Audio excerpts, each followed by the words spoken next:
Bonjour mes bien-aimés, non je ne mourrai pas, je vivrai et je raconterai les œuvres de l'Éternel. C'est ça le titre de notre exhortation aujourd'hui, tiré du psaume 118 au verset 17. Nous allons parler de quand l'être humain est tellement méchant qu'il te voit vivre des choses mal et croit que c'est Dieu qui est en train de te punir. Et Dieu dit non, tu ne mourras pas, tu vivras. C'était David qui avait dit ça, mais Dieu veut que tu saches que tu ne mourras pas, tu vivras parce que tu vas le glorifier dans cette situation et tu vas aller raconter ce que Dieu a fait. Pendant que les gens sont en train de se moquer de toi et pendant que les gens sont en train de vous souhaiter le mal. Je sais qu'on en parle un peu souvent ces derniers temps, mais encore une fois, si j'insiste là-dessus, si le Seigneur veut qu'on insiste là-dessus, c'est que c'est important parce que c'est beaucoup de ça dans cette saison-là que beaucoup d'entre nous sommes et nous avons besoin que le Seigneur nous rassure, que le Seigneur nous emmène plus loin, et que nous ne soyons pas coincés dans la vallée de l'ombre de la mort et que nous puissions traverser cette vallée dans les bras du Seigneur. Acte 28, nous allons prendre le texte d'acte 28, mais bien aimé, je vous conseillerais vraiment de lire tout le texte de acte 28. Moi, je vais lire quelques versets parce que c'est très très très long. Et je ne vais pas tout lire, donc je vais lire quelques passages, histoire d'expliquer les contextes, etc. Et qu'on puisse s'attarder et s'attacher à expliquer et à dire où nous voulons en venir avec ce « je ne mourrai pas, je vivrai, je raconterai les œuvres de l'Éternel ». Acte 28. Je vais prendre une première partie du verset 3 au verset 6. Paul ayant ramassé un tas de broussailles et l'ayant mis au feu, une vipère en sortit par l'effet de la chaleur et s'attacha à sa main. Quand les barbares virent l'animal suspendu à sa main, ils se dirent les uns aux autres: assurément cet homme est un meurtrier, puisque la justice n'a pas voulu le laisser vivre après qu'il a été sauvé de la mer. Paul secoua l'animal dans le feu et ne ressentit aucun mal. Ces gens s'attendaient à le voir enfler ou tomber, mort subitement, mais après avoir longtemps attendu, voyant qu'il ne lui arrivait aucun mal, ils changèrent d'avis et dirent que c'était un dieu. Verset acte 28, verset 2, 7 et 10. Je sais que c'est un peu dans le désordre parce que j'ai lu 3, maintenant je lis 2, mais c'est pas grave, vous allez comprendre. Les barbares nous témoignèrent une bienveillance peu commune. Ils nous recueillirent tous auprès d'un grand feu qu'ils avaient allumé parce que la pluie tombait et qu'il faisait un grand froid. Rapport à la vipère qui est sortie sous le feu après ça. Verset 7. Il y avait dans les environs des terres appartenant au principal personnage de l'île nommé Publius, qui nous reçut et nous logea pendant 3 jours de la manière la plus amicale. Le père de Publius était alors au lit, malade de la fièvre et de la dysenterie. Paul s'étant rendu vers lui, pria, lui imposa les mains et le guérit. Là-dessus, vers les autres malades de l'île, et ils furent guéris. On nous rendit de grands honneurs et à notre départ, on nous fournit des choses dont nous avons besoin. Le contexte de cette histoire-là, c'est Dieu dit à Paul, en fait, lui donne plusieurs missions et plusieurs choses qu'il va faire pour lui. Et il lui dit, tu vas aller à Rome. Mais Dieu n'a pas dit, tu vas aller à Rome, parce que souvent on a l'impression que quand Dieu va nous dire quelque chose, tout va couler, c'est bien, tu vas aller à Rome, tu vas prendre l'avion, Air France, tu vas aller à Rome. Non, Paul ne partait pas à Rome de cette façon-là. Dieu savait que Paul allait partir à Rome dans les chaînes. Et il me semble qu'il l'avait prévenu pour ça. Donc il se retrouve à plaider sa cause, à dire que moi je suis en fait, il a joué sur son côté citoyen romain, il a joué sur son côté juif à chaque fois pour pouvoir passer devant des tribunaux et pour pouvoir qu'on le juge à l'endroit, il devait être jugé pour pouvoir continuer la mission. Parce que lui, Paul, il ne perdait pas de vue qu'il était en mission pour le Seigneur et qu'il devait souffrir pour le Seigneur. Ça, c'est ce que Dieu lui-même, quand Dieu appelle Paul, c'est ce qu'il lui dit. C'est ce que Dieu appelle, Dieu lui dit qu'en fait, tu vas voir comment il va souffrir pour moi. On va revenir plus tard là-dessus, mais là, je vous raconte un tout petit peu le contexte. Donc, il se trouve dans les chaînes, et quand il prend le bateau, et à un moment donné, il dit, bon, entre-temps, Paul a déjà fait plusieurs voyages missionnaires, il a déjà fait tout plein de choses, mais là, il est déjà là en période. Il y a même des fois, on a failli l'arrêter, on a réussi à le faire s'échapper, etc. Mais là, c'est maintenant la fin, là, il va finir ses jours en prison, en fait. Même mort d'une façon, je sais plus comment il est mort, mais je sais qu'il est mort de façon très très violente. En tout cas, donc voilà. Et donc il est dans ce périple-là, quand Dieu l'appelle, et il sait qu'il doit aller à Rome, mais ça c'est maintenant le temps où il doit aller à Rome. Donc il est pris sur un bateau pour qu'on l'amène en fait. Il est prisonnier, il n'est pas libre de ses mouvements.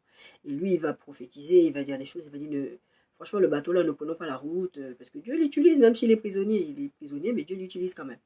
Et ils ne veulent pas l'écouter, le capitaine du bateau, oh, qu'est-ce que tu racontes, il n'y a jamais de problème là. Et ce que Paul avait prophétisé se passe, donc là il se retrouve à un moment donné, le bateau est ballotté de tout vent, et Paul il dit, écoute, moi le Seigneur que je sers m'a dit qu'aucun d'entre vous, vous n'allez mourir, on va perdre juste les biens. Donc ils vont tout balancer, ils vont se retrouver sur une île, donc c'est cette île en question, ou après ils vont faire un feu, etc. J'ai résumé vraiment très sommairement, c'est beaucoup plus complexe que ça, il faut vraiment lire l'histoire de la vie de Paul pour comprendre tout ça. Pourquoi je vous parle de cette histoire de la vie de Paul, pourquoi je vous parle de toutes ces choses, pourquoi je vous dis non, je ne mourrai pas, je vivrai.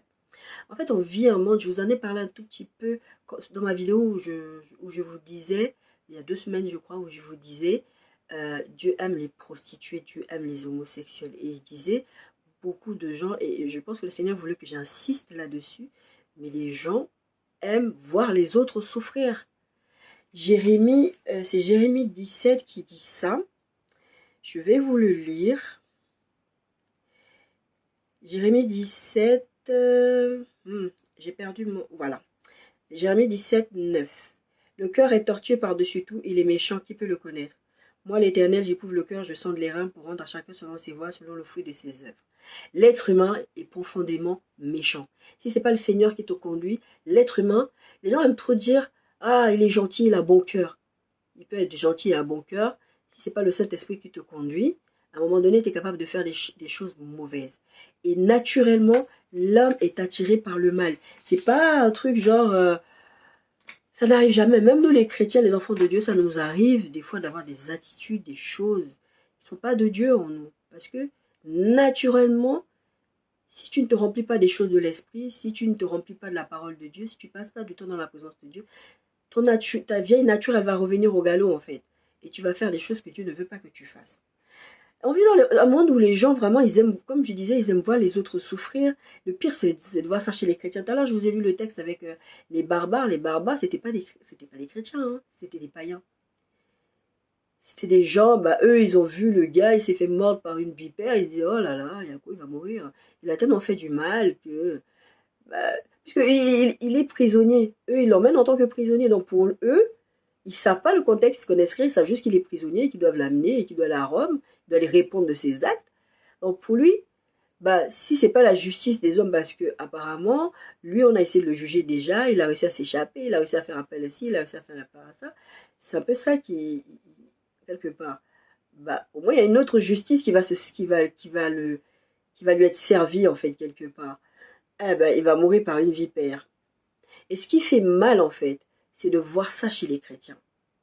Je vous disais la dernière fois, il y a des chrétiens qui croient que Dieu c'est leur polypocket, Dieu est que pour eux. Ils prennent Dieu, ils utilisent Dieu, ils veulent Dieu, ils mettent Dieu dans la poche, et Dieu n'est pas pour les autres. Et quand il t'arrive quelque chose, c'est que forcément Dieu est en train de te punir. Parce que forcément, comme ils ont dit ces gens-là, bah, tu fais tellement des choses. Et des fois, les gens, ils présument que tu as fait quelque chose que tu n'as pas fait. On t'accuse de quelque chose que tu n'as pas fait. Je vais vous donner un petit exemple. Ma voisine, j'ai une voisine qui s'est immolée. Et elle s'est immolée, bah oui, par le feu. Et ça s'est passé au mois de janvier de cette année. Oui, c'est ça, janvier de cette année. Non, janvier de l'année dernière. Janvier de l'année dernière, elle s'est immolée. Et le truc, c'est que novembre précédent, donc de l'année précédente, donc 2020, il y avait eu le feu sur mon parking. Et étant ce que je suis en Christ, il y a des moments où je ne dors pas et je sais que le Seigneur m'appelle à être vigilante, éveillée, pour quelque raison, je ne sais pas, prier, etc. Donc je reste éveillée des fois, ce n'est pas des insomnies, c'est juste que je sais que le Seigneur veut que je sois éveillée. Et donc cette nuit-là, j'entends des bruits bizarres et j'ouvre la porte, j'entends quelqu'un qui crie au feu, il court. Et en fait, je vois la personne qui met le feu sur une des voitures du parking et il y avait tout plein de voitures. Et moi, je vois ça, ma réaction, ça a été, je suis allée réveiller. j'ai sorti tout le monde, je suis allée toquer à toutes les portes que j'ai pu toquer, et j'ai envoyé les autres missions aller réveiller tout le monde. Si vous avez des voitures sur le parking, faites vite parce qu'il y a une voiture. Et les pompiers, ils ont mis tellement de temps à arriver, parenthèse, qu'il y a eu plusieurs voitures qui ont brûlé. En fait, au début, c'était une petite voiture, le phare de la première voiture qui était en train de brûler. Et après, c'était plusieurs voitures qui ont brûlé. Mais ce qui se passe, c'est que comme ma voisine, elle s'est immolée, les gens ont commencé à raconter comme quoi c'était elle qui avait mis le feu précédemment. J'avais vu la personne qui avait fait ça, c'était pas une dame, c'était un monsieur. Et je l'avais dit après qu'on m'avait interrogé. Que c'était pas une dame, j'avais vu que c'était un monsieur qui était parti en courant. Mais tout le monde veut penser que c'est toujours l'autre, parce que sûrement il y a déjà un terrain qui va pas.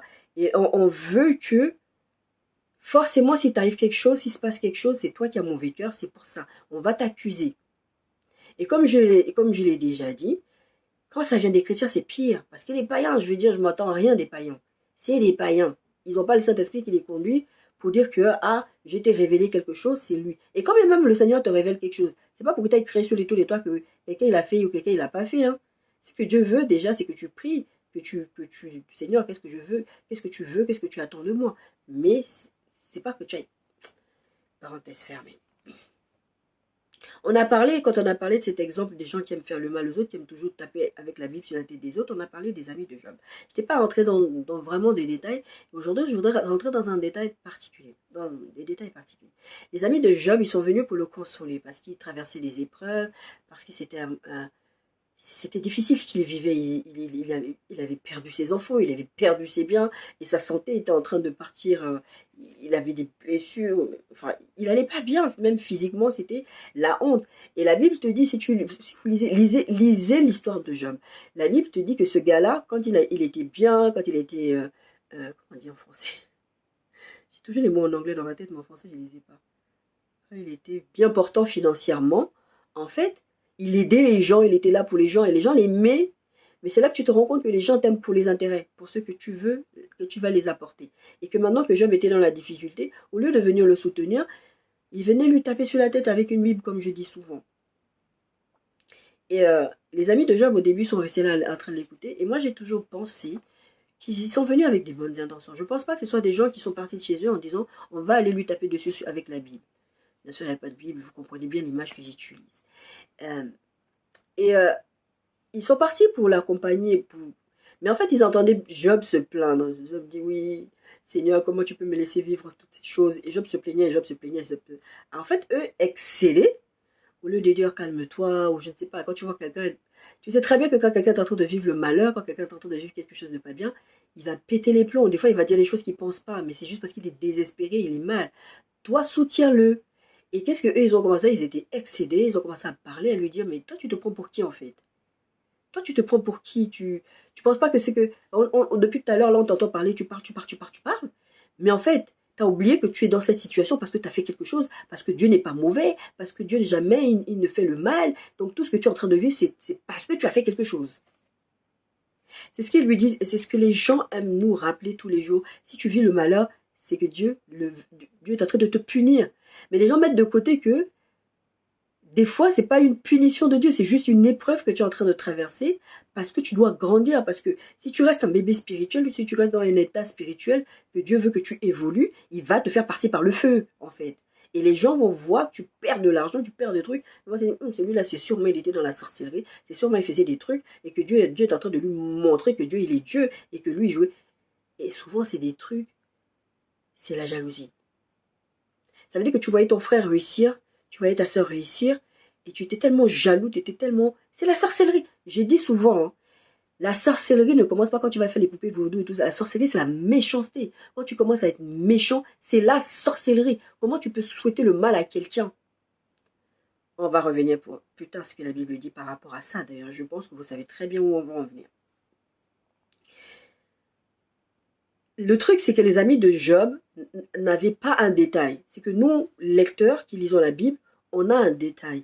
On sait que c'est le diable qui va voir Dieu et que Dieu lui dit « Oh, tu as vu mon serviteur Job ?» Je vous renvoie à Job chapitre 1er. Et c'est là que toute cette histoire commence. Tu vois mon serviteur Job, regarde comment il est. Et Dieu est en train de le hyper, comme j'aime bien dire. En fait, il est en train de le... Je ne connais pas le terme en français, je vais dire hyper si vous arrivez à comprendre. Il est en train de vanter, voilà, de le vanter. Il dit, Voilà, mon serviteur. Il dit, mais c'est normal que lui, tu peux que dire du bien de lui. Et c'est normal qu'il t'obéisse et qu'il soit bien avec toi. Tu lui as tout donné, tu le protèges, sous-entendu, j'ai essayé de l'attaquer, je vous ai déjà parlé de cette histoire. Il ne lui est rien arrivé, donc ça veut dire que tu le protèges, donc c'est normal. Et en fait, il te sert, il te suit par intérêt. C'est ce que le diable dit. Et quand je reviens encore avec cette histoire de chrétien, comment on réagit avec des frères et sœurs qui arrivent quelque chose, c'est un peu ça. C'est comme si on a l'impression que les autres doivent... Est-ce que ça nous arrange de voir nos frères et sœurs souffrir, en fait? Moi, j'ai entendu de la bouche d'un pasteur, de mon ancien pasteur, me dire, mais on dirait que tu aimes être malade. On dirait que j'ai des soucis de santé depuis des années, depuis aussi loin que je m'en souviens dans mon adolescence. J'ai des soucis de santé. Dans ma propre famille, on me disait que je faisais semblant. À mon travail, on me disait que j'étais malade imaginaire parce que personne ne comprenait pourquoi j'étais malade. C'est aujourd'hui qu'on a compris pourquoi. Les recherches ont commencé et on sait que ce n'est pas quelque chose de psychosomatique. On sait que c'est réel, c'est dans la biologie. Mais pendant des années, j'ai entendu des gens, des chrétiens, mon pasteur me dire, toi, on dirait que t'aimes être malade. Sous-entendu, tu t'inventes des maladies tous les 4 matins, tu viens, t'es malade. Il y a des moments, en fait, si j'étais pas un enfant de Dieu, des fois, tu as juste envie de dire aux gens, prenez mon handicap. Prenez ce que je supporte au quotidien et donnez-moi votre santé. Comme ça, vous allez voir c'est quoi vivre avec les douleurs chroniques à des taux élevés. Et des chrétiens qui viennent te dire des choses comme ça fait mal. Les amis de Job qui sont là, ah oui, mais regarde ce que tu penses que quoi, tu t'en es à là parce que quelque part tu as fait quelque chose contre Dieu et Dieu est en train de te punir. Les gens doivent comprendre que le diable n'a pas le monopole de la souffrance. Les gens ont l'impression que tout ce qui va t'arriver, c'est soit Dieu va te punir, soit c'est le diable qui te fait souffrir. Il n'y a pas d'autre option. Ben, Dieu peut sous-traiter chez le diable, comme il l'a fait avec Job. C'est ce qu'il a fait. Dieu a sous-traité, il a dit au diable, attaque-le. Mais par contre, tu ne touches pas à sa vie. Dieu a laissé le diable toucher même à la vie de ses enfants. Le diable n'a pas le monopole de la souffrance. Tout comme Dieu n'agit pas dans la vie des gens que pour les punir. Je ne sais pas si vous avez des enfants, mais même si vous n'avez pas des enfants, vous imaginez toute la journée, la moindre chose que votre enfant fait, même s'il fait rien, vous le tapez. On sait qu'il y a des parents comme ça, qui, toujours, ils vont vouloir taper leur enfant, toujours, ils vont vouloir crier sur leur enfant, parce que, je sais pas, enfin, ça m'énerve ce genre de choses-là. Pourquoi? Parce que c'est plus facile que de maltraiter quelqu'un, en fait. Et comme je disais, l'être humain est comme ça, c'est la méchanceté du cœur humain. Et comme je l'ai dit aussi, les gens ne réalisent pas que Dieu peut te mettre à l'épreuve. Dieu peut te mettre à l'épreuve, et dans cette épreuve-là, la différence, c'est que quand Dieu te met à l'épreuve, il ne fait pas ça pour ta destruction. Satan, lui, il veut te détruire. On en a déjà parlé plusieurs fois. Égorger, détruire, tuer. Dieu, quand il te met à l'épreuve, c'est pour te faire grandir. Il a une bonne raison pour faire ce qu'il fait. Il faut que tu te gagnes. Il faut que tu gagnes en muscle spirituel. Il faut que tu gagnes en force spirituelle. Et sincèrement, tout ce que j'ai vécu dans mes anciennes églises ou tout ce que j'ai vécu dans ma vie, avec les amitiés, les choses qui ont été difficiles, ça m'a fortifié. Aujourd'hui, ça fait le caractère que j'ai. Et j'ai pas un caractère de quelqu'un d'explosif. J'ai un caractère plutôt calme dans mon quotidien. Je suis patient, je suis calme. Et je sais que ma fille, par exemple, c'est quelqu'un qui va me regarder, mais pourquoi tu t'énerves pas? Regarde cette personne, comment elle réagit. Et je réponds simplement, parce que si je réagis à chaud, je vais faire ce qu'il ne faut pas faire devant Dieu. Et après, Dieu va me dire, va régler ça. Et après, je vais me sentir bête. Il faut faire réfléchir avant d'agir, plutôt que après aller réparer les bêtises. Je sais qu'il y a des gens qui s'en fichent, ils préfèrent aller réparer les bêtises. Personnellement, j'ai pas envie de me mettre la honte. Parenthèse fermée. Les gens ont besoin de se rassurer quand ils te voient souffrir et se disent, Dieu est en train de le punir. Il y a des gens, je vous ai pris l'exemple il y a 2 semaines. Moi, je connais quelqu'un comme ça, et je crois que je n'en connais pas qu'une. Tant que tu ne souffres pas, elle n'est pas contente. Parce que ça veut dire que toutes les souffrances par lesquelles je suis en train de passer, Dieu ne t'a pas encore puni. Parce que quand la personne considère que sa souffrance, elle est liée à toi, des fois que c'est même pas lié à toi, pourquoi Dieu ne te punit pas? Donc quand il va t'arriver une maladie, il va t'arriver n'importe quoi, ils vont dire que c'est Dieu qui est en train de te punir, forcément. Là, on a vu le livre de... On a parlé de Paul. Paul, c'était ça, les barbares. Encore une fois, c'était même pas les gens du peuple de Dieu. Ils disent, oh, vraiment, comme ils disent les Ivoiriens, Yakou, quoi. Yakou, papa, oh là là, mais pitié de toi, mais bon, tu vas mourir là, quoi. Ils attendaient qu'il allait mourir. Et la personne dont je vous parlais, c'est une personne qui m'a regardé dès une veille. Elle m'a regardé droit dans les yeux et me dit, suicide-toi. Parce que j'avais traversé des moments difficiles dans ma vie où j'étais en dépression sévère et j'avais fait beaucoup de TS. Et le Seigneur m'a sorti de ça, il m'a donné une nouvelle espérance, une nouvelle vie. Et un jour, je ne sais pas qu'est-ce qu'il a piqué, elle a commencé à faire sa crise à la maison. Et puis elle me dit, suicide-toi. Et sur le coup, je me suis dit, ne pleure pas devant elle. Ne lui donne pas ça parce que elle était devant moi. Elle répétait ça comme ça plusieurs fois, suicide-toi, suicide-toi. Mais qu'est-ce que ça te fait du bien de vouloir que je me suicide? Et on voit des gens, que ce soit des païens ou des chrétiens, dire ça à d'autres personnes. Il faut que tu meurs. Personnellement, ça m'est déjà arrivé de dire ça à quelqu'un. Parce que j'étais tellement en souffrance par rapport à cette personne. Et que la personne me dit, mais qu'est-ce que tu veux que je fasse? J'ai dit, je veux que tu meurs. Ma souffrance était tellement immense que ma seule réponse était, après j'ai demandé pardon. Et après j'ai demandé pardon aussi à Dieu parce que j'ai pas le droit de souhaiter la mort de cette personne. Mais plusieurs fois parce que la souffrance est tellement immense, la personne te fait tellement mal que toi tout ce que tu veux c'est que la personne elle meure. Mais après tu es un enfant de Dieu, tu réfléchis. Moi je vous parle d'une personne qui est censée être un enfant de Dieu qui parle comme ça. Hein. Et que ça ne dérange pas de dire ça. Parenthèse fermée. Psaume 118, on a parlé tout à l'heure, mais je vais vous lire quelques versets. Qui est le titre de notre message qui est « Je ne mourrai pas, je vivrai, je raconterai les œuvres de l'Éternel ». Quand on revient avec l'histoire, avant de lire le psaume 118, quand on revient à l'histoire de l'apôtre Paul, je vous ai lu après, il a guéri des gens sur l'île de Publius. Il a fait du bien aux gens. Et si vous lisez plus tard, Paul, quand il va être même amené à Rome, là-bas, il va évangéliser, il va continuer. Lui, c'est pas son problème. Les serpents, pas les serpents qui l'ont mordu. Et c'était une vipère.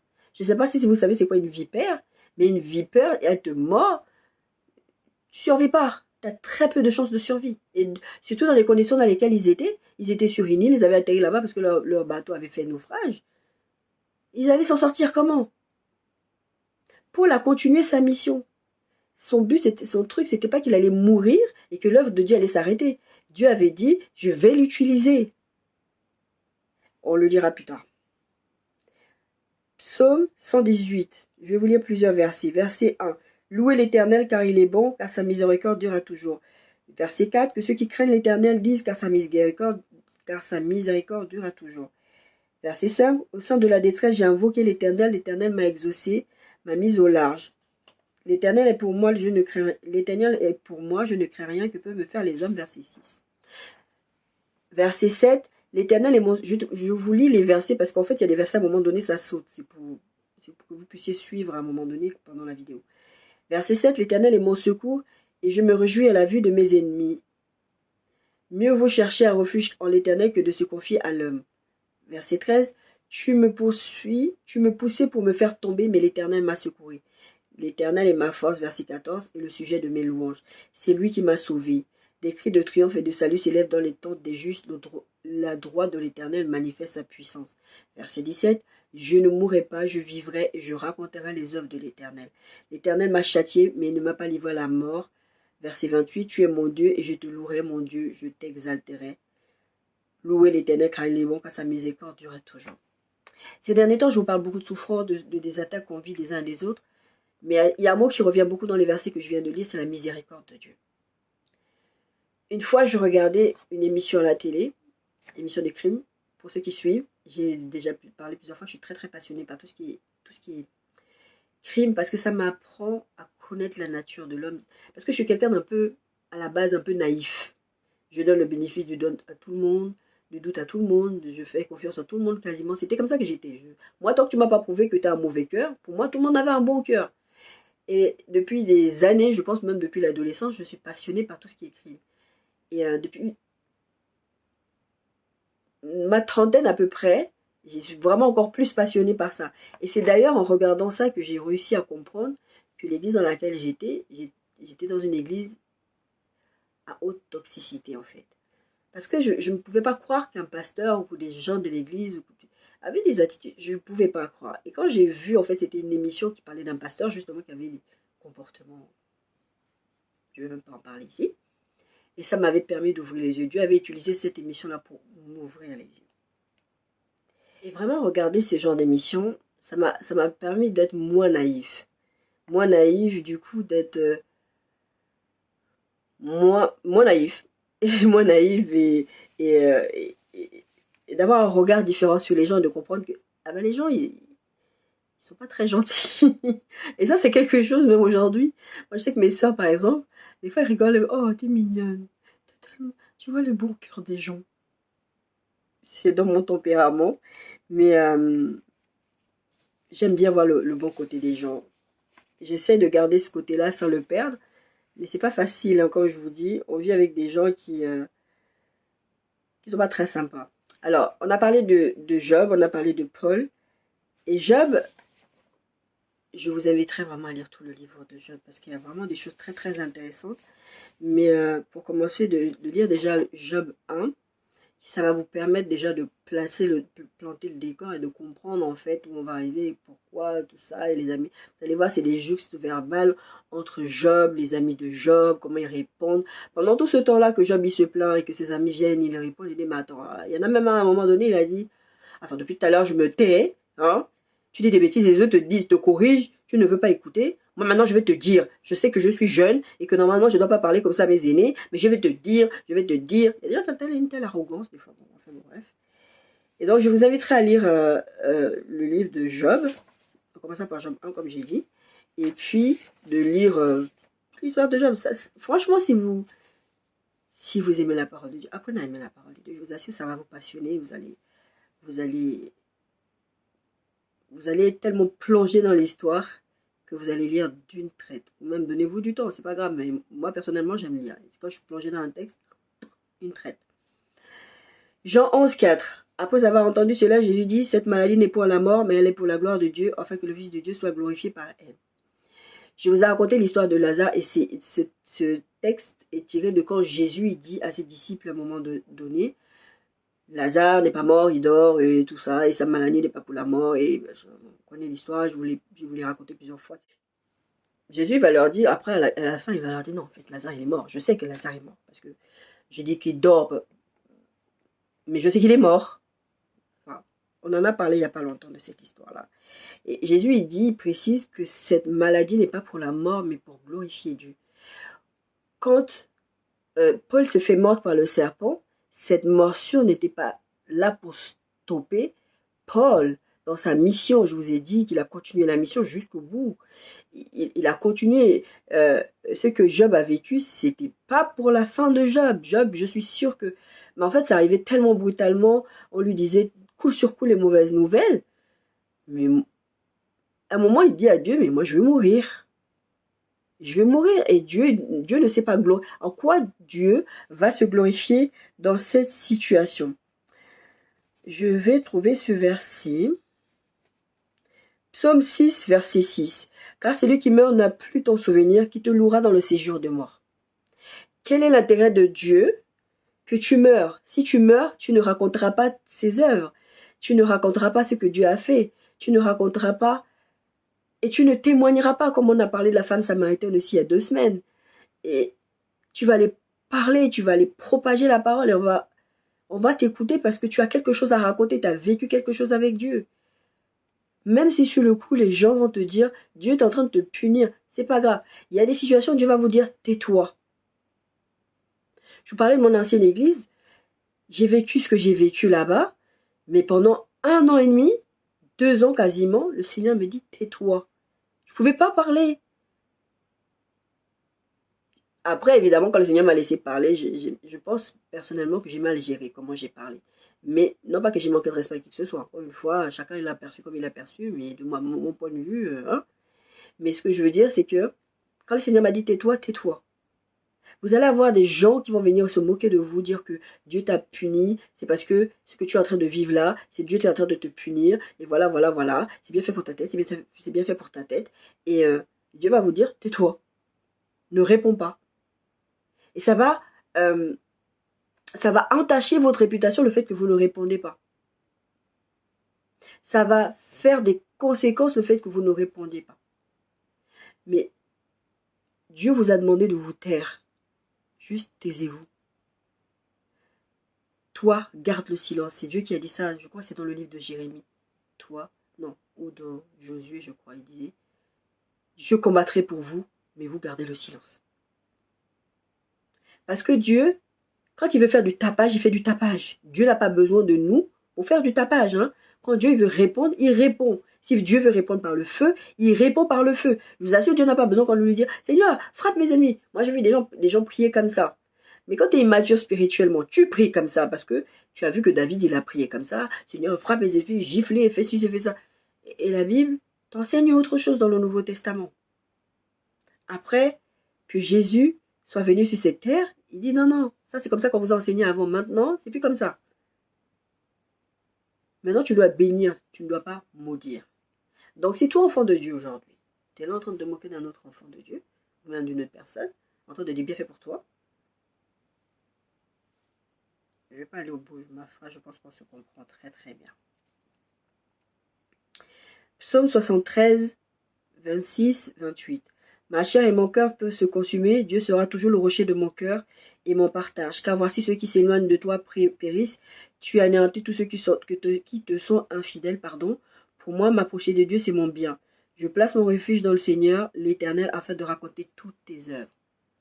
Je place ma confiance en Dieu. Je place ma peine entre les mains de Dieu. Je vous parlais de Pénina la semaine dernière. Pénina, en fait, Anne, en fait, elle est partie se répandre son cœur devant Dieu. Moi, une fois, le Seigneur m'a dit, va pas te plaindre à tes soeurs, viens te plaindre à moi, en fait. Va pas raconter aux hommes, parce que toi, tu vas raconter aux hommes, tu vas polluer l'esprit de l'homme. Moi, tu peux pas me polluer. Donc, tout ce que tu vas me raconter, je vais écouter.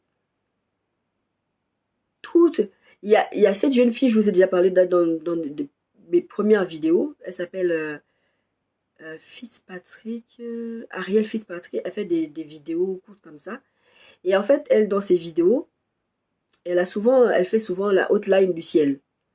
Et quelqu'un appelle et qui dit j'ai commis tel péché. Bon, t'entends pas ce que la personne a dit, mais tu imagines que c'est un truc gros. Est-ce que ça s'est couvert par le sang? Est-ce que ça s'est couvert par le sang? Oui, oh. Et elle regarde Dieu. C'est couvert ça? Oui, c'est couvert. Il n'y a rien que Dieu ne puisse pas pardonner. Tout à l'heure, je vous parlais de crime. Et en fait, ce que je voulais vous dire, c'était que en regardant une fois une émission de crime comme ça, il y avait une dame, c'était aux États-Unis, mais je pense qu'il y a beaucoup de chrétiens qui sont comme ça. On a tué leur enfant. Ou je ne sais pas, quelqu'un de leur famille. En tout cas, quelqu'un de leur famille a été tué, mais d'une façon tellement brutale. Et la façon dont on a traité le corps de la personne, c'était horrible. Et moi, je me souviens que dans beaucoup d'émissions comme ça, il y a des gens qui disent la peine de mort, et des chrétiens. Je ne sais pas à quel niveau tu es chrétien quand tu dis ça. Mais la personne voulait vraiment que la personne soit punie, mais de sa vie, quoi. Et c'était, je crois, ouais, c'était un pédophile ou quelque chose comme ça. Et ce que je dis là, c'est pas pour encourager ou pour dire qu'ils ont le droit de faire ce qu'ils font.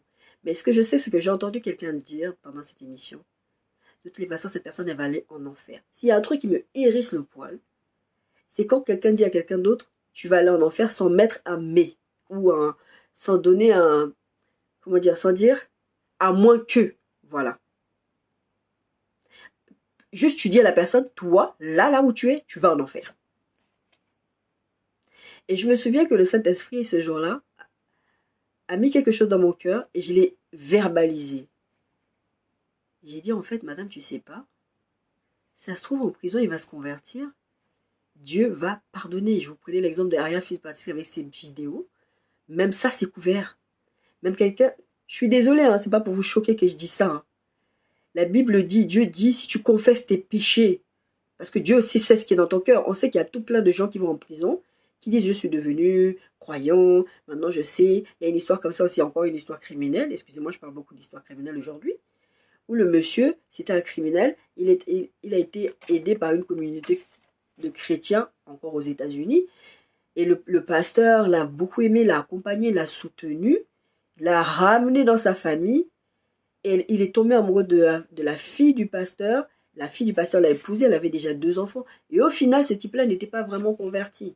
Il avait fait tout ce temps-là parce qu'il voulait sortir de prison. Il a eu une liberté conditionnée parce que toute une communauté l'a soutenu. Et au final, il a tué cette femme-là et ses enfants. Faut pas être naïf. Je vous parlais de naïveté tout à l'heure. Faut pas être naïf. La Bible dit d'être prudent comme des serpents. On doit être conduit par le Saint-Esprit et demander au Saint-Esprit le discernement. Mais quelqu'un qui peut commettre des crimes, qui peut être violent, qui peut avoir découpé quelqu'un en morceaux, il va faire sa peine de prison. D'accord? Ça ne veut pas dire qu'il ira en enfer. Il peut se convertir. Tant qu'il est vivant, il peut se convertir. Je vais vous choquer en vous disant ça. Mais si vous avez le cœur de Dieu, je vous assure qu'il n'y a rien que Dieu ne puisse pardonner. La seule chose que Dieu ne pardonne pas, c'est le blasphème contre le Saint-Esprit. Je vous ai déjà expliqué c'est quoi. Parenthèse fermée. Acte 9. C'est sur le texte sur lequel je voulais revenir par rapport à l'apôtre Paul, et on va avancer dans l'histoire de l'apôtre Paul, parce que en fait l'histoire avec l'apôtre Paul, c'est notre texte de base avec le psaume 118 verset 17. C'est ça notre texte de base. Donc je vais dessiner tout au long de cette vidéo l'histoire de l'apôtre Paul. Dans Acte 9, il y avait Acte 9 verset 10 à 23. Or il y avait à Damas un disciple nommé Ananias. Le Seigneur lui dit dans une vision, Ananias. Il répondit, me voici Seigneur. Et le Seigneur lui dit, lève-toi, va dans la rue qu'on appelle la droite et cherche dans la maison de Judas un nommé Saul de Tarse. À l'époque, il ne s'appelait pas Paul, il s'appelait Saul. Car il prie et il a vu en vision un homme du nom d'Ananias, donc lui, Ananias qui a la vision, qui entrait et qui lui imposait les mains, afin qu'il recouvre la vue. Ananias répondit, Seigneur, j'ai appris de plusieurs personnes tous les maux que cet homme a fait à tes saints dans Jérusalem. Il a ici des pouvoirs de la part des principaux sacrificateurs pour lier tous ceux qui invoquent ton nom. Mais le Seigneur lui dit, va, car cet homme est un instrument que j'ai choisi pour porter mon nom devant les nations, devant les rois et devant les fils d'Israël. Je lui montrerai tout ce qu'il doit souffrir pour mon nom. C'est ce que je vous disais tout à l'heure. Verset 17, Ananias sortit et lorsqu'il fut arrivé dans la maison, il imposa les mains à Saul en disant, Saul mon frère, Saul mon frère. Le Seigneur Jésus qui t'est apparu sur le chemin par lequel tu venais m'a envoyé pour que tu recouvres la vue et que tu sois rempli du Saint-Esprit. Au même instant, il tomba de ses yeux comme des écailles et il recouvra la vue, se leva et fut baptisé. Et après qu'il eut pris de la nourriture, les forces lui revinrent. Saul resta quelques jours avec les disciples qui étaient à Damas. Et aussitôt il prêcha dans les synagogues que Jésus est le Fils de Dieu. Tous ceux qui l'entendaient étaient dans l'étonnement et disaient, n'est-ce pas celui qui persécutait à Jérusalem ceux qui invoquent ce nom? Il n'est-il pas venu ici pour les amener devant les principaux sacrificateurs? Cependant, Saul se fortifiait de plus en plus et il confondait les Juifs qui habitaient Damas, démontrant que Jésus est le Christ. Au bout d'un certain temps, les Juifs se concertèrent pour le tuer. L'histoire de Paul, Saul de Tarse, pour vous remettre le contexte, Jésus est mort, Jésus est ressuscité, il est parti au ciel, il leur a donné le Saint-Esprit et ils sont en train de prêcher avec assurance et les gens ça rajoute à l'église, etc. Et les Juifs, ils n'aiment pas ça. Les principaux sacrificateurs, ils ne sont pas contents parce que voilà, et même les autres là-bas avec leur médium, l'autre avec son esprit de python, on verra ça, on verra même pas, mais vous le verrez aussi dans les textes, dans Actes. Et ils n'aiment pas ça parce qu'ils sont en train de prêcher, ils sont en train de... En quoi ça les dérange? Comme je vous disais la dernière fois, ils sont en train de faire du bien aux gens. Mais ça les dérangeait parce que ce n'était pas leur doctrine à eux. Parce que au sein du Sanhédrin, il y avait des gens qui croyaient à la résurrection, il y en a d'autres qui ne croyaient pas à la résurrection, il y a des autres, le Christ va venir, mais c'est pas le Christ là, ça c'est un imposteur. Enfin. Et de plus en plus, les gens donnent leur vie. Et il y a un certain Paul qui est de ceux-là et qui fait partie, je crois, il faisait partie du Sanhédrin. Et qui était volontaire, il allait dire, non, eux là, ils font le désordre, moi je vais aller là-bas. Parce que le but c'était quoi? De récupérer des lettres pour qu'on les fasse enchaîner et qu'on les tue. C'était ça le but. Et qu'est-ce que Jésus fait à un moment donné? Jésus lui apparaît sur le chemin de, je crois que c'était sur le chemin de Damas, Jésus lui apparaît, et lui dit, Saul, Saul, pourquoi tu me persécutes? Et en fait, je crois que je l'ai mis ce texte-là. En tout cas, Jésus lui parle, et les gens entendent la voix de Jésus, mais ils ne voient pas qui parle. Et donc, il lui dit, en fait, quelque part, Jésus le frappe d'aveuglement. Pas quelque part, il le frappe d'aveuglement. Et donc, c'est ce texte-là, en fait, il est frappé d'aveuglement. Maintenant, il ne sait plus où aller. Tout le monde a entendu, la voix de Jésus, et je pensais que je l'avais mis sur le texte. Cette histoire de Saul de Tarse et tout ça. Bon, c'est pas grave. Je vous invite à aller lire, je crois que c'est Acte Si on est acte 9, il faut regarder un tout petit peu avant. Bref. Et Dieu a un plan pour Paul. Le Paul qui faisait des lettres et on a lu pour persécuter les chrétiens, pour les faire enchaîner, pour les faire même tuer.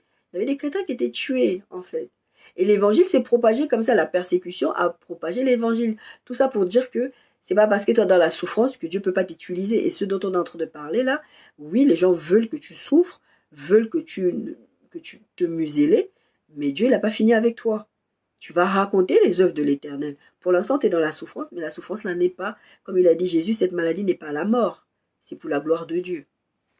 Donc, après, il y a cette vision. Donc, une fois qu'il est aveugle, il y a cette vision. Et puis Jésus, il vient. Moi, j'ai une mission pour lui. Il va souffrir à cause de moi. Et c'est vrai, il va souffrir. Mais faut pas prendre ce texte comme quoi que Dieu s'est vengé de Paul en le faisant souffrir parce que voilà. Non.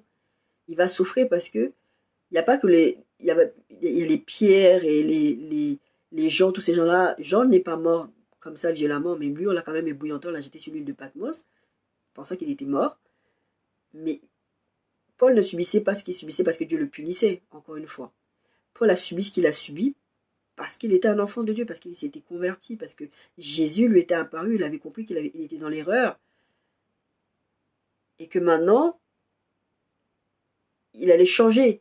Et Ananias, Dieu lui parle. Mais Ananias a le droit de dire à Dieu. Et Ananias le fait, il dit à Dieu, mais ce mec-là, il nous veut du mal. Comment tu peux aller me parler? Mais la Bible dit, dans ce que je vous ai lu, Ananias, il a obéi. Il n'a pas cherché à comprendre. Il dit, Seigneur, j'ai appris de plusieurs personnes tous les mots que cet homme a fait à tes saints dans Jérusalem. Il a essayé de pouvoir, même là où il est là, il est venu avec des lettres pour nous attraper, en fait.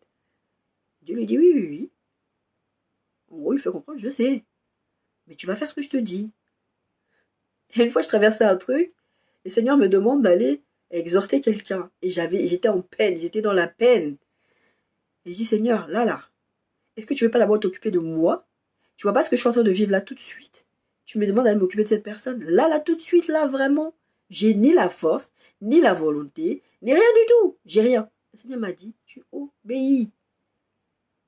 Jésus dit, dans le texte par rapport que je vous ai lu la dernière fois, et c'est la Bible qui dit ça, c'est Dieu qui a dit ça par rapport au roi Saül, il lui a dit, je ne prends pas plaisir au sacrifice, mais je prends plaisir à l'obéissance. C'est que Dieu veut, c'est que tu obéisses.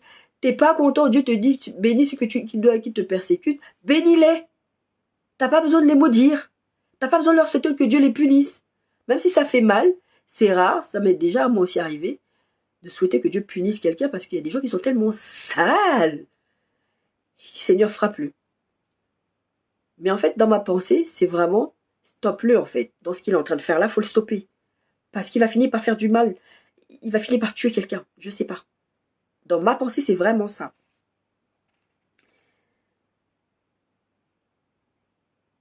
Là, on voit quand même que Paul devient l'ennemi de ceux avec qui il travaillait. Il était leur ami, il est parti en mission. Il fait une rencontre avec Jésus-Christ.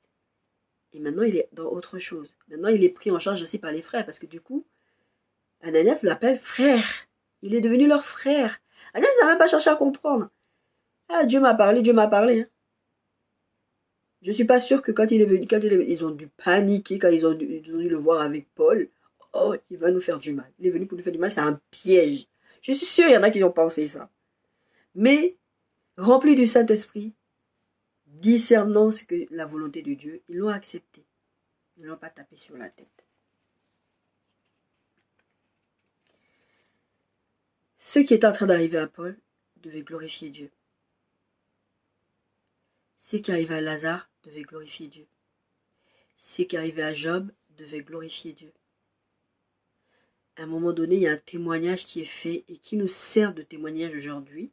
Quand nous regardons la Bible, nous lisons l'histoire de Job, quand nous passons par des souffrances, ça nous encourage. Je sais qu'il y en a plein qui ne sont pas forcément encouragés, qui disent ouais, c'est bon, je ne suis pas Job non plus, il ne faut pas déconner.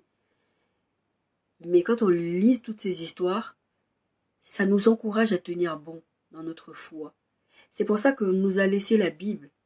C'est pour ça que nos aînés nous ont laissé la Bible. C'est pas pour faire joli sur nos bibliothèques.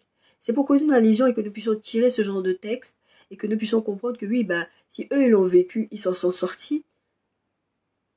Et en tout cas, ils ils en ont fait quelque chose de bon, bah nous aussi on peut en fait. On peut aussi.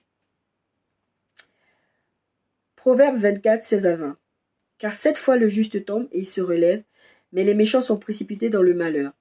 Ne te réjouis pas de la chute de ton ennemi, et que ton cœur ne soit pas dans l'allégresse quand il chancelle. Proverbe 24, 17. Ne te réjouis pas de la chute de ton ennemi, et que ton cœur ne soit pas dans l'allégresse quand il chancelle. C'est la Bible qui dit ça, c'est pas Nadia. De peur que l'Éternel le voie et que ça ne lui déplaise et qu'il ne se détourne de lui de sa colère. Ne t'irrite pas à cause de ceux qui font le mal, mais porte pas envie aux méchants. Car il n'y a point d'avenir pour celui qui fait le mal, la lampe des méchants s'éteint. Je dis très souvent et depuis des années, même quand j'enseignais à l'époque aux jeunes, je disais, franchement, vous êtes en train de prêcher la parole de Dieu, vous êtes en train de servir Dieu. Ce serait dommage que tout le travail que vous avez fait d'une vie, et qu'un jour, ce que vous êtes en train d'en faire quelque part de taper sur la tête, se retrouve ici, elle n'est pas vous, que vous perdiez votre éternité. Je vais vous donner une image qui est en train de me venir. Vous voyez un policier, toute sa vie il est policier, il a été intègre, et puis un jour il a chuté. Il a, je sais pas, magouillé, il a violé, je ne sais pas qu'est-ce qu'il a fait, mais il a fait quelque chose de suffisamment qu'il fait. Vous imaginez un policier en prison, un policier qui n'était pas véreux à la base, un policier qui a mis des gens en prison, il va en prison. Vous imaginez, vous, enfant de Dieu, Dieu te dit aime, ne persécute pas, ne maudit pas, pardon, bénis, et vous faites autre chose. Vous croyez que Dieu, il est content? Il ne peut pas être content. Je parle aux chrétiens, particulièrement. Mon but sur cette chaîne, c'est pas de parler des païens, comment les païens agissent. Bien sûr, je peux prendre des exemples, mais c'est d'exhorter nous, comment on doit se comporter. Parce que Dieu va demander des comptes toujours à nous. Si vous regardez dans votre vie de tous les jours, vous avez tendance à croire que Dieu il est plus patient avec. Mais oui, parce que Dieu tient compte des temps d'ignorance. Ça ne veut pas dire que si l'ignorant meurt là, il va au ciel. Non, ça veut dire que tant qu'il est ignorant, il est sur cette terre, il a toujours la possibilité de changer et de venir à Christ. Mais toi qui connais la vérité, toi qui connais la parole de Dieu, toi qui connais certaines choses, mais tu ne connais pas tout, parce que tout le monde n'est pas appelé à être pasteur, tout le monde n'est pas appelé à prêcher, tout le monde... La Bible nous demande de... C'est l'apôtre Paul qui disait, cherchez la prophétie. La prophétie, c'est quoi? Exhorter, consoler. Il y en a un troisième que j'oublie à chaque fois. C'est de faire du bien à l'autre. Ton but, c'est pas de prendre la Bible, Dieu. Les gens croient que la prophétie c'est aller dire, ouais, Dieu m'a montré ton péché, voilà, non, il va t'arriver ça, il va t'arriver. Le but de la prophétie, c'est pas ça. Le but de la prophétie, c'est de consoler, exhorter. J'oublie encore le troisième, faut regarder dans les textes. Faire du bien à l'autre, en fait, requinquer l'autre, faire du bien à l'autre. Eh bien, comme je disais la dernière fois, t'es tombé enceinte à l'église. Je dis pas qu'il faut encourager le péché. Écoute, peut-être que tu étais dans un moment de faiblesse, on ne sait pas. Moi, il y a un pasteur qui m'a dit, quand j'étais enceinte, en fait, c'est ça que tu voulais, pécher contre Dieu. De toute façon, tu as toujours voulu avoir... Mais oui, j'ai toujours voulu avoir des enfants. Bon, j'en ai un pour l'instant. C'est ça que tu voulais, pécher contre Dieu, vivre ta vie. Qui t'a dit ça? Moi-même, j'étais mal d'avoir péché contre Dieu. Aujourd'hui encore, quand je pêche contre Dieu, j'ai mal. Ça ne veut pas dire que je ne pêche pas contre Dieu. Ça veut dire que j'ai mal. Pourquoi vous tapez sur les autres? Pourquoi vous, dès qu'il arrive quelque chose à quelqu'un, c'est bien fait, maintenant t'es enceinte, on a vu que t'es enceinte, maintenant t'as puni, tout le monde voit, ah, on l'a puni, c'est bien fait pour elle. Ou c'est bien fait pour lui.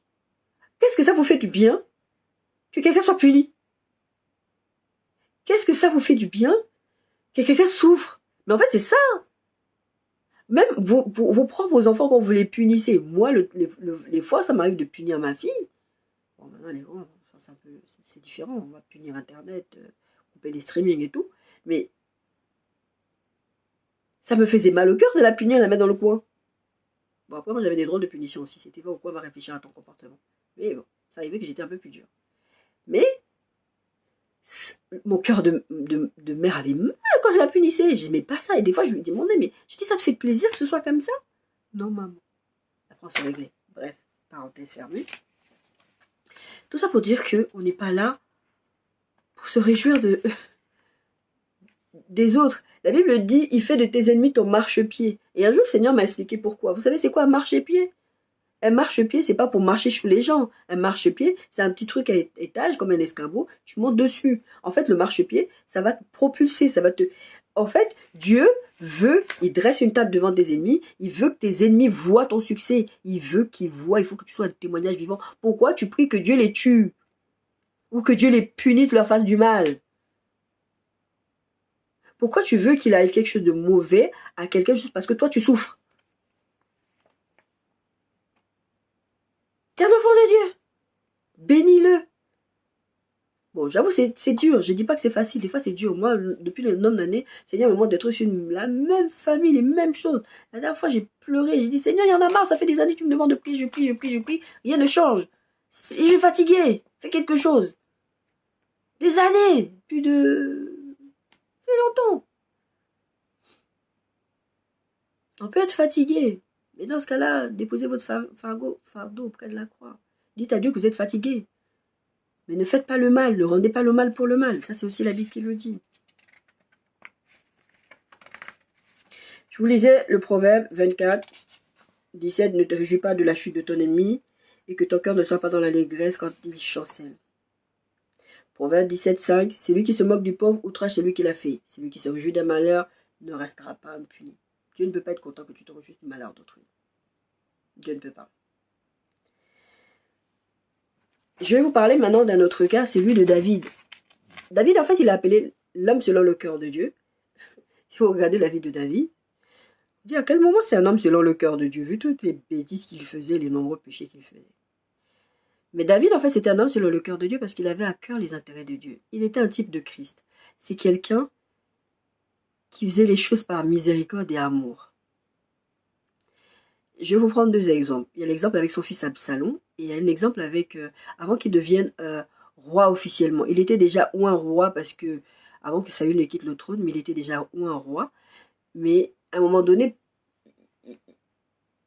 il se faisait sa petite garnison de soldats en fait. Petit à petit, il gagnait des batailles. Il avait gagné avec Goliath, il gagnait des batailles, il gagnait des gens. Et un jour, ils sont partis dans une bataille où, oui, le Seigneur les avait envoyés aller dans... Le Seigneur lui avait dit, vous allez gagner en fait. Et à chaque fois, il y avait des instructions. Quand vous allez gagner cette bataille-là, vous prenez ça, vous prenez ça, vous prenez ça. Et comme ils revenaient d'une précédente campagne de bataille, il y en avait qui étaient fatigués, ils ne voulaient pas y aller, ils étaient trop fatigués. Et ils reviennent là, on a pillé leur camp, on a kidnappé leurs femmes et leurs enfants. Ils sont quand même fatigués. Normalement, on a kidnappé ta femme, ton enfant, t'es fatigué, t'es pas fatigué, tu vas quand même avec les autres dire ouais, on va chercher nos enfants. Et David dit on y va. Et arrivé là-bas, quand ils ont réussi à récupérer leurs enfants, puisque Dieu est avec eux, ils ont récupéré leurs femmes, il y en a qui disent ah bah non, ils n'étaient pas là, ils sont pas venus, bah nous on leur ramène rien du tout. Et David dit on va partager le butin à part égale comme s'ils étaient là. Il n'y a que le cœur de Dieu qui peut parler comme ça. Pareil avec son fils Absalom, un des fils Absalom, l'aîné de David, je vous ai parlé de Amnon la dernière fois, c'est quand je vous ai donné la descendante de David à Hébron, Amnon c'est l'aîné de David. Amnon il va violer sa sœur dans une ruse, je ne vais pas vous raconter, mais en tout cas il va violer sa sœur. Il va dire oui je suis malade, et puis il va son cousin ou je ne sais pas trop qui va lui dire oh va voir ton père, tu lui dis que tu veux qu'elle vienne te donner à manger, une soupe ou je ne sais pas trop quoi, et après il a fait de la violer. Et elle dit, mais au moins, on va demander à père de m'épouser parce que tu m'as déshonoré, en fait. Et maintenant, en plus, la Bible te dit qu'une fois qu'il avait violé sa sœur, il est pris d'aversion pour elle. C'est pour ça que la Bible nous dit de ne pas avoir de rapport sexuel dehors du mariage, parce qu'il y a des choses qui se passent. Il y a des choses, sur le moment là, tu prends un petit plaisir, mais après... bref. Et Absalom, qui est le frère de Tamar, parce qu'en fait, Amnon, c'était le frère d'Absalom aussi, mais d'une autre mère. En fait, ils avaient des mères différentes. Absalom et Tamar ont la même mère. Absalom, il apprend que son grand frère, Amnon, a fait ça à sa sœur. Il dit, ma sœur, laisse, pardonne. Mais lui, il dit ça à sa sœur. Mais il prévoit un coup. Ça passe, je ne sais pas combien de temps. Il prévoit son coup. Il invite tous ses frères à aller manger. Il les drogue ou je ne sais plus qu'est-ce qu'il fait. Et il tue Amnon. Le gars qui a dit à l'autre de pardonner. Il avait la rage. Dieu, il a dit à Caïn que le péché est tapis à ta porte, là. Domine sur lui. Tu t'es la rage et puis toi-même, tu es là en train de préméditer des choses dans ton cœur. Va te confesser devant Dieu et domine sur le péché. Et au final, Absalom, il s'est fait poursuivre en fait parce qu'il a tué son frère. David est très fâché, il s'enfuit, il va loin. Et puis au bout d'un moment, un temps passe, il y a Joab, un des conseillers de David. Je vais aller très très vite parce que sinon c'est très très long. Vraiment, allez-y lire, je crois que c'est 2 Samuel. Je sais plus c'est. Ouais, 2 Samuel 13 à 19. Ouais, 2 Samuel, c'est beaucoup de textes, mais c'est très très long. Et donc, pendant sa fuite et tout, à un moment donné, Joab, il fait remonter un coup, en fait, pour faire revenir Absalom, en fait. Parce que Absalom, il sait qu'il a fait quelque chose de mal, il sait que son père est en colère contre lui, il a peur que son père, en fait, le tue. Mais comme David avait déjà ce côté un peu aussi très j'aime d'autres enfants, je suis comme ça, il avait Salomon. Salomon, c'était l'enfant qu'il aimait aussi. D'ailleurs, c'est Salomon qui va prendre le trône, alors qu'il n'est pas légitime en fait. C'était normalement les aînés, donc dont Amnon, bon, après Amnon il s'est fait tuer, donc Absalom, après Absalom aussi il l'a trahi, enfin bon bref, il y avait trop plein de problèmes dans la famille de David. Et à un moment donné, Absalom s'enfuit, et puis il y a Joab qui monte ce plan pour que Absalom puisse revenir et que David pardonne à Absalom. Mais David, en fait, il laisse revenir Absalom, il dit ok, je le laisse revenir, mais il veut pas aller le voir. Je pense qu'au fond de lui, tout simplement, il a le cœur, voilà, je peux pas, t'as tué mon fils quand même si t'es mon fils, je peux pas pour l'instant. Et Absalom a tellement la rage contre son père, qu'il décide que il va se mettre en fait, il se mettait à l'entrée comme ça du palais, un truc comme ça, où je sais plus, il se mettait à des entrées, et il disait aux gens, ah, il t'arrive quoi? Ah, il m'arrive telle chose, telle chose. Ah, mais le roi, il va pas te faire justice. En fait, il s'est monté une petite cour. Il a fait un putsch d'État. Et à un moment donné, on l'a proclamé roi. Je ne sais pas comment, il a pris la place de David. Il a renversé son père. Et je vous raconte cette histoire pour que vous compreniez l'histoire à laquelle je suis en train d'arriver. Et quand David arrive, son fils a pris le trône. Et David, il est malheureux. Il part. Il n'a même pas le temps de prendre rien du tout. Il part, il laisse quand même quelques personnes sur place. Il dit, non, au début, il dit, non, non, restez pas parce que, bon, il peut vous tuer, vous avez travaillé pour moi, en fait. Il dit, franchement, ne restez pas là, quoi. Et puis eux, ils disent, non, on va rester là, comme ça, on va être tes espions, on va te raconter ce qui se passe ici. Donc David, il part. Et quand il est il est à un moment donné, il arrive à une ville, et il y a un monsieur qui s'appelle Shimei. Shimei, en fait, c'était quelqu'un qui était de la famille de Saül. Et Shimei lui dit, Shimei commence à le maudire, lui balance. Je crois qu'il lui ramasse des trucs, il jette des trucs au roi légitime. Il lui jette des trucs et lui balance, il l'insulte. Bien fait pour toi, c'est Dieu qui est en train de te punir parce que tu as pris le trône de Saül. C'est de ça qu'on est en train de parler. Bien fait pour toi, tu as pris le trône de Saül. Voilà. Mais il fait ça. Et les gens disent, mais c'est qui ce chien? C'est écrit comme ça dans la Bible. Il est en train de te parler comme ça, on va lui faire ça. David, laissez. Si c'est Dieu qui le pousse à parler comme ça, laissons. Ne nous mêlons pas de ça. Plus tard, quand il va gagner, il va récupérer son trône. Et ça, vous allez le voir. Je vous mettrai toutes les références. C'est dans 2 Samuel 19, je crois, 16 à 24. À un moment donné, Shimei a honte parce qu'il sait que là, il s'est très très mal comporté précédemment avec David. Et que David est susceptible de le faire tuer, de le faire arrêter en tout cas. Et maintenant, il va demander. Et David lui pardonne. Le cœur de Dieu, c'est la miséricorde, c'est l'amour, c'est le pardon. David va le pardonner. J'ai cherché David, ou peut-être je me trompe, mais je pense pas, j'ai cherché, la Bible dit que David lui pardonne. La Bible dit que David le pardonne. Le cœur de Dieu, c'est de pardonner et d'aimer. Dieu lui-même, il dit en Deutéronome 32, 35, à moi la vengeance et la rétribution quand le pied chancellerait, que le jour de leur malheur est proche et ce qui attend ne tardera pas. C'est Dieu qui va faire la vengeance. Pourquoi Dieu il demande de bénir et de pardonner? Parce que quand Dieu, lui, il décide de répondre à quelqu'un, il répond propre. Vous n'avez pas besoin d'être heureux que quelqu'un souffre. Parce que Dieu, s'il est pour moi, il doit détester les autres. Moi, j'ai jamais compris ce truc-là, même avec les êtres humains. Je dis toujours, la sorcellerie, ça se pratique pas en groupe. C'est pas parce que tu n'aimes pas quelqu'un que je dois ne pas aimer la personne. Tu as un problème avec la personne, tu règles avec la personne. Après, je ne parle pas des personnes dangereuses, toxiques et tout ça. Et tout le monde sait et la personne essaie de te prévenir. Non, je parle de vraiment le côté, j'ai une dent contre cette personne et comme moi j'ai une dent contre cette personne, tu dois aussi avoir une dent contre la personne. Non, on ne fait pas la sorcellerie en groupe. C'est pas transmissible. Ça, c'est la sorcellerie. Tu peux pas les demander à quelqu'un, même à ma propre fille avec qui je vis dans la maison, je ne lui donne pas des instructions pour lui dire, va détester un tel, parce que moi j'ai un problème avec un tel. Jamais je vais lui dire un truc comme ça. Elle-même, elle va réagir parce qu'elle-même, elle voit. Mais moi, je ne vais pas lui donner l'instruction. Et même souvent, quand elle réagit, je vais lui dire, Julienne, non. Tu ne peux pas faire ça, tu ne dois pas faire ça. Romains 12, 18, 21. S'il est possible, tant que cela dépend de vous, soyez en paix avec tous les hommes. Ne vous vengez point, vous-même bien-aimés, mais laissez agir la colère, car il est écrit, à moi la vengeance, à moi la rétribution, dit le Seigneur. Mais si ton ennemi a faim, donne-lui à manger. S'il a soif, donne-lui à boire. Car en agissant ainsi, ce sont des charbons ardents que tu amasseras sur sa tête.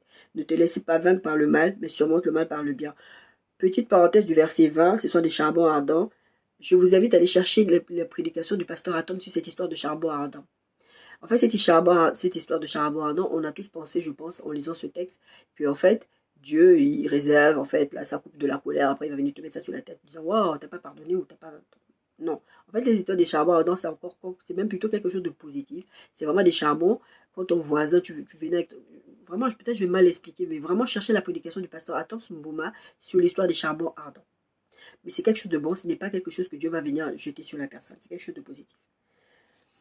Luc 6, 27 à 44. Mais je vous dis à vous qui m'écoutez, aimez vos ennemis, faites du bien à ceux qui vous haïssent, bénissez ceux qui vous maudissent, priez pour ceux qui vous maltraitent. Si quelqu'un te frappe sur une joue, présente-lui aussi l'autre. Si quelqu'un prend ton manteau, ne l'empêche pas de le prendre encore, donne lui-même encore ta tunique, donne à quiconque te demande et ne réclame pas ton bien à celui qui s'en empare. Ce que vous voulez que les hommes fassent pour vous, faites-le de même pour eux. Si vous aimez ceux qui vous aiment, quel gré vous en saura-t-on? Les pécheurs aussi aiment tous ceux qui les aiment. Mais faites du bien à ceux qui vous font du bien. Si vous faites du bien à ceux qui vous font bien, quel gré vous en saura-t-on? Les pécheurs aussi agissent de même. Si vous prêtez à ceux qui vous espérez recevoir, à ceux pour qui vous espérez recevoir, quel gré vous en saura-t-on? Les pécheurs aussi prêtent aux pécheurs, afin de recevoir l'appareil. Mais aimez vos ennemis, faites du bien et prêtez sans rien espérer, et votre récompense sera grande, et vous serez fils du Très-Haut, car il est bon pour les ingrats et pour les méchants. Soyez donc miséricordieux comme votre Père est miséricordieux. Car chaque arbre se connaît à son fruit, on ne cueille pas des figues sur des épines, et on ne vendange pas des raisins sur des roses. Vous êtes des enfants de lumière, agissez comme tel, c'est la Bible qui le dit. Agissez comme les enfants de votre Père. Il est miséricordieux, il est amour. Tu veux manifester le Christ, tu veux manifester Dieu, tu dois agir comme Dieu. Je vous parlais de David à l'instant. David, il avait toutes les raisons de s'en prendre à son fils Absalom. Il avait toutes les raisons de se prendre à Shimei. Il ne le faisait pas. C'était pas le cœur de Dieu. Jésus lui-même, il dit tant l'autre jour. Après, on va dire, ouais, moi, je suis pas Jésus, hein, je tends pas l'autre jour. Tu es un enfant de Dieu, tu es censé suivre Christ. Tu es censé faire comme lui, ressembler à Christ. Tu vas dire, peut-être aujourd'hui, tu ne ressembles pas à Christ, mais demain, tu dois encore ressembler. Tu dois chercher chaque jour à ressembler à Christ. 1 Corinthiens 4, 12, 13. Nous fatiguons à travailler de nos propres mains, injuriés, nous bénissons, persécutés, nous supportons, calomniés, nous parlons avec bonté, nous sommes devenus comme les balayeurs du monde, le rebut de tout jusqu'à maintenant. Je vous parlerai d'Étienne, le premier martyr chrétien. Étienne, qu'est-ce qu'on lui a fait? Juste parce qu'il prêchait. Et vous verrez ça dans Actes 6 et 7. Étienne, il est juste... Moi, j'ai déjà entendu des gens prêcher sur ces textes en disant Étienne, il manquait de sagesse, La Bible dit qu'il était rempli du Saint-Esprit. Il disait les choses de Dieu. Ça ne leur plaisait pas. Ils l'ont lapidé à mort. Et je suis sûr qu'il y en a qui regardaient Étienne en disant bien fait pour lui. Il n'avait qu'à pas parler. C'est pas Dieu qui l'a envoyé. Et encore, je vous dis, il y a des gens qui prêchent ça aujourd'hui. Des chrétiens, des pasteurs qui prêchent ça. Pas pour dire bien fait pour lui, mais pour dire que, bah voilà, en fait, il s'est trouvé dans une position, il ne fallait pas qu'il aille faire ça. On n'allait pas le tuer. Bien sûr qu'on allait le tuer. Il a glorifié Dieu sur sa mort. Il n'a pas fait grand-chose, mais il a glorifié. Il a prêché, hein, pendant qu'on le lapidait, il a prêché. Et regardez, la fin de Étienne, le ciel s'ouvre, il a vu, il a dit, il était heureux. Le gars, il est mort heureux, alors qu'on est en train de le lapider. Regardez, actes 6 et 7.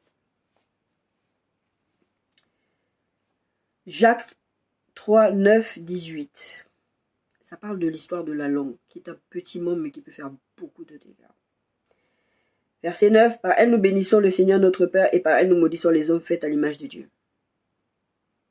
Comment tu peux utiliser la même langue avec laquelle tu bénis Dieu et utiliser la même langue pour faire du mal aux autres? Dire des mauvaises choses, calomnier, porter des faux témoignages. C'est dans les 10 commandements, tu ne porteras pas de faux témoignages. Et je rajouterai, d'ailleurs c'est la Bible qui dit ça, tu ne peux pas souhaiter le mal à quelqu'un, tu ne peux pas dire bien fait pour toi, Dieu t'a puni. Ça c'est mauvais aussi. Dieu te demandera des comptes pour ça aussi. Verset 10, de la même bouche sortent des bénédictions et la malédiction, il ne faut pas, mes frères, qu'il en soit ainsi. La source fait-elle jaillir par les mêmes ouvertures, l'eau douce et l'eau amère. Je ne vais pas tout lire. Je vais sauter au verset 18. Le fruit de la justice est semé dans la paix par ceux qui recherchent la paix. Donc, Jacques 3, 9 à 18. En fait, tout ce qui... C'est un texte qui parle de la langue qui est un petit membre et qui peut faire beaucoup de dégâts. Tu ne vas pas être un enfant de Dieu et utiliser ta langue pour faire n'importe quoi. 1 Pierre 3, 9 à 17. Ne rendez point mal pour mal ou un jour pour un jour. Bénissez au contraire, car c'est cela que vous avez été appelés afin d'hériter la bénédiction. Si quelqu'un en effet veut aimer la vie et voir des jours heureux, qu'il préserve sa langue du mal et ses lèvres des paroles trompeuses, qu'il s'éloigne du mal et fasse le bien, qu'il recherche la paix et la poursuive. Car les yeux du Seigneur sont sur les justes et ses oreilles sont attentives à leurs prières. Mais la face du Seigneur est contre ceux qui font le mal. Dieu s'en fiche, des fois je dis ça, ça paraît un peu choquant quand je dis ça. Dieu s'en fiche que tu sois chrétien. Dieu s'en fiche que tu ailles à l'église. Dieu s'en fiche que tu donnes ta dîme. Dieu s'en fiche qu'avant de dormir tu pries. Dieu prend plaisir, non pas au sacrifice, mais à l'obéissance. Dieu, ce qu'il veut, c'est que tu aimes comme lui. C'est que tu pardonnes comme lui. Il y a un verset qui m'accompagne depuis des années, je ne me souvenais jamais c'était quoi la référence en fait du texte, mais je connais le texte, mais je ne connaissais pas la référence. Et c'est Psaume 141, 3, qui dit « Éternel, mets une garde à ma bouche, veille sur la porte de mes lèvres. » Je ne veux pas être la personne en fait qui va dire à quelqu'un « Bien fait pour toi, Dieu te punit » ou quelque chose comme ça. Ça m'est arrivé, je vous dis, ça nous arrive tous, ça m'est arrivé. Mais le but c'est de se corriger. Si tu es en train de vivre ces choses-là, mon bien-aimé, ma bien-aimée, si on est en train de se moquer de toi, si on est en train de te dire que Dieu est en train de te punir, je vous invite à lire l'histoire de Job. Job, à la fin, le livre de Job, regardez ce qui se passe. Bon, je ne vais pas le lire. C'est Job 42. À la fin, il y a un moment donné où Dieu commence à parler avec Job. Il dit, attends, toi et moi on va parler. Est-ce que tu étais là quand j'ai créé le ciel et la terre? Après, Dieu, il va corriger Job sur tous les trucs qui s'est plaint, qu'il a dit. Job a juste fermé sa bouche, il est resté là à écouter. Qu'est-ce qu'il allait dire? Dieu est en train de parler. Et à la fin, il va voir les amis de Job. Il dit, alors vous avez mal agi. Et pour que je vous pardonne ce que vous avez fait, c'est à Job, en fait, de le faire. Si Job n'avait pas fait les sacrifices, parce que Dieu a demandé des sacrifices très précis, allez regarder, c'est Job 42. Je vais vous dire ça. C'est Job 42. Je sais que c'est la fin, c'est la fin.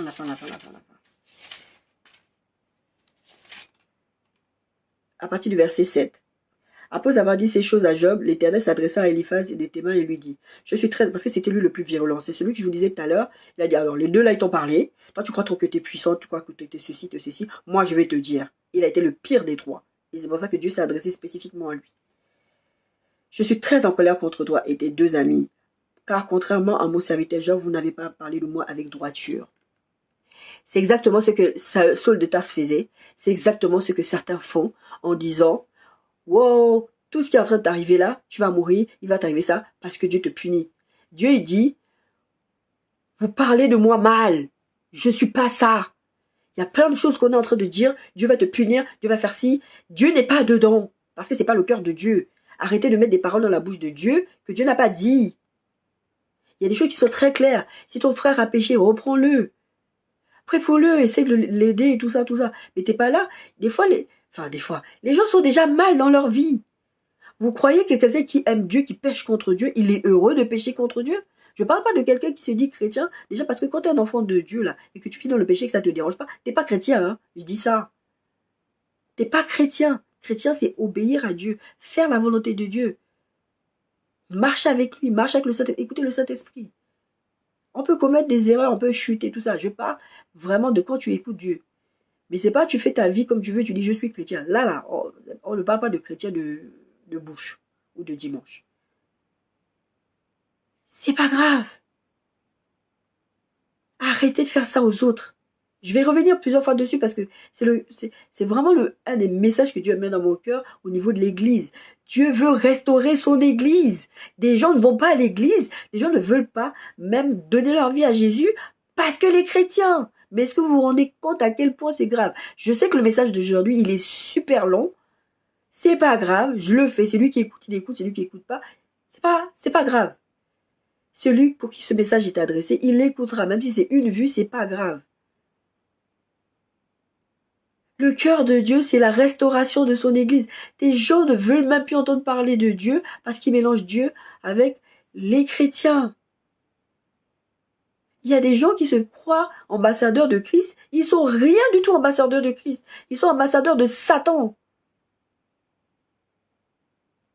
La méchanceté n'est pas de Dieu. Et pour ceux qui passent par ces choses-là, que Dieu te punit, parce que les gens vous disent, Dieu vous a puni, c'est bien fait pour toi, Dieu t'a exposé. C'est pas grave, même si Dieu t'a vraiment exposé parce qu'il est en train de te punir, même si c'est vrai, Dieu ne punit pas pour punir. Dieu veut que tu en tires une leçon, et après il te restaure. Il te restaure. Regardez comment il a restauré la vie de Job, même si Job n'avait rien fait à la base. C'était une histoire avec Satan. Regardez comment Dieu, il a restauré David. Quand David avait péché contre Dieu, Dieu l'a restauré. Regardez comment Dieu a restauré Paul et comment Dieu l'a utilisé puissamment. Et si Dieu a fait ça avec ces gens-là, Dieu peut le faire avec vous aussi. Ne vous arrêtez pas parce qu'un péché vous a éloigné de Dieu. Ne vous arrêtez pas parce que quelqu'un dit ce qui t'arrive, là Dieu est en train de te punir. On s'en fiche ce que les gens disent. Si Dieu n'a pas mis un full stop, il n'y a pas de full stop. C'est Dieu qui peut stopper ta vie. C'est Dieu qui peut dire que là c'est comme ça. Et si Dieu n'a pas dit ça, c'est pas grave. J'avais dit à ma fille quand elle était jeune, prends ta punition une fois parce qu'ils avaient l'intention de la punir pour tout et n'importe quoi qu'elle n'avait même pas fait. Elle devait se laisser tabasser à l'école, mais quand elle devait se défendre, on la punissait parce qu'elle s'était défendue. Nous, on n'accepte pas la violence. Mais on acceptait la violence que ma fille, elle se fasse tabasser. Et j'avais dit, Julien, tu te défends. T'as plus le choix maintenant. Parce que là, ils étaient en train, mais vraiment, il y avait un gamin qui avait fracassé la tête par terre. Et j'avais dit, c'est pas grave, on va te punir. On te punisse, prends ta punition. Si Dieu te punit, prends ta punition. Parce que Dieu ne te punit pas pour que tu sois en bas du trou. Dieu, il va te restaurer pendant le temps où il va te garder à côté. Il va te restaurer. Si on t'a retiré de l'église parce que tu es tombé enceinte, si on t'a retiré de l'église parce que ceci, parce que cela, parce qu'on t'a puni, parce que c'est ça, on te punit, en fait, on te met de côté, c'est pas grave. Fais ta restauration avec Dieu. Et tu vas voir comment Dieu, il va t'emmener de gloire en gloire, de puissance en puissance. Parce que c'est ça le but. C'est que tu continues la mission, que tu t'arrêtes pas. Paul a continué. Job a continué. Et nous devons continuer. On ne doit pas s'arrêter parce que Dieu a puni, parce que les épreuves, parce que quoi que ce soit. Je demande pardon vraiment pour cette longue vidéo. J'ai l'impression que plus ça va, plus je suis longue. Enfin, moi, c'est pas grave. Que Dieu vous bénisse, que Dieu vous apprenne à aimer les autres, à bénir, à ne pas voir la souffrance de l'autre comme quelque chose de bien. C'est pas bon. La souffrance de l'autre ne doit pas te faire du bien. Dieu est cela. Soyez bénis.